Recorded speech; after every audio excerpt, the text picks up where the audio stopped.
Бројки со Наташа Мерсовска на Радио Слободна Македонија.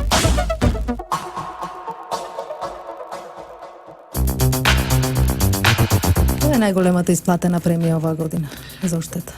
Најголемата штета што е воопшто платено од самостојување на Македонија токму се случи оваа година. И таа изнесуваше 6,7 милиони евра. И тоа е штета платена према Министерство за внатрешни работи поради трагичниот настан кога се струши хеликоптерот на МВР пред 2 години. Тоа е стварно голем износ. Меѓутоа ние имаме исто и големи износи во последниве години на исплата на штети и на имоти. Имаме исплата за пожар на фабрика која изнесува 2,5 милиони евра. Имаме исплата по основ на собрекајна незгода и тоа за домашно автоодговорност до некаде износ околу 2,5 милиони евра. Исто. Имаме износ на исплата на штета по основ на зелена карта, која што изнесува негде околу пола милион евра. Така да постојат стварно големи износи на штети кои што се плаќаат од осигурителните компании, али тоа укажува дека постојат и огромни ризици со кои што може да се соочат граѓаните и правните лица. И затоа треба да постои осигурувањето. Така. А што се случува доколку лицето не е задоволно од сумата која што ќе му ја даде осигурителното друштво? Доколку постои незадоволство, треба да се обрата до Агенцијата за супервизија на осигурување, бидејќи една од нашите основни мисии представува заштита на интересите на потрошувачите. Тоа значи дека ние водиме сметка дали компаниите редовно и фер ги исплаќаат своите штети. Ние примаме представки. Да кажеме, до овој момент за оваа година имаме примено 95 представки и по наша реакција, по наш увид, по наша анализа на представката и во отворен диалог со друштвата за осигурување, ние гледаме да се реши таа представка во интерес на осигуреникот. Меѓутоа, не секогаш и осигурениците се во право.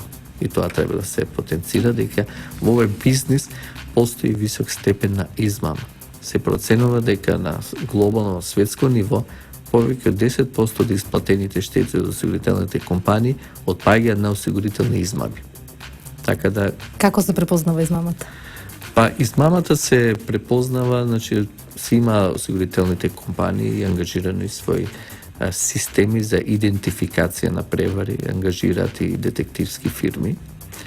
И вообичаено тоа е систем на врзани, да кажеме, садови, во кои што имате вклучен и представник од МВР, представник може да биде доктор, адвокат, судија.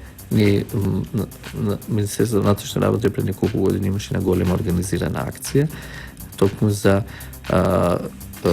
пронаоѓање на голем криминал во делот на овие осигурителни измами. Господине Поповски, во кој случај може да се поднесат представки граѓаните, ако може да објасните, само доколку не се задоволни од исплатената значи, сума? Вака, откако ќе се случи штетен настан, почнува постапката за сервисирање на штетата. Граѓаните можат да поднесат поставка доколку не се задоволни од односот, односно третманот на друштвото за осигурување. Може друштвото за осигурување да бараат премногу документи кои што не може реално да ги обезбеди. Понатаму може да одоговлечат околу проценката на штета. Да не доаѓа проценител на лице место да ја види штетата. Или дошол проценител, меѓутоа да каснат околу записникот за проценката на штета, значи за да добие во време. Доколку има такви пролонгирање на процедурите, слободно треба да не исконтактира. Понатаму, многу важен момент е кога осигурителната компанија ќе одлучи колкав надомест на штета треба да добие осигуреникот ако не е задоволен да не потпишува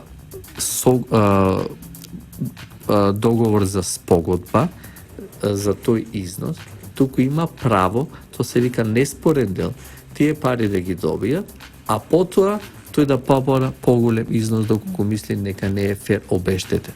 Значи, секоја понуда од страна на осигурителните компании за првичната проценка на штета, компанијата има обврска да му ги плати тие пари.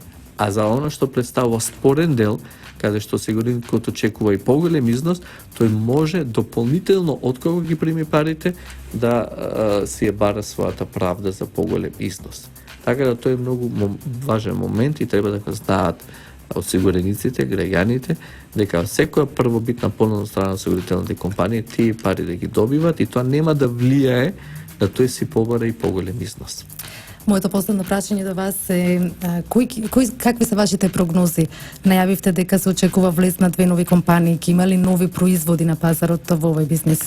Имаме ние секоја година нови производи кои што се воведуваат од страна на компаниите и затоа имаме и високи стапки на порез и во сегментот на осигурување на живот и во сегментот на неживотно осигурување.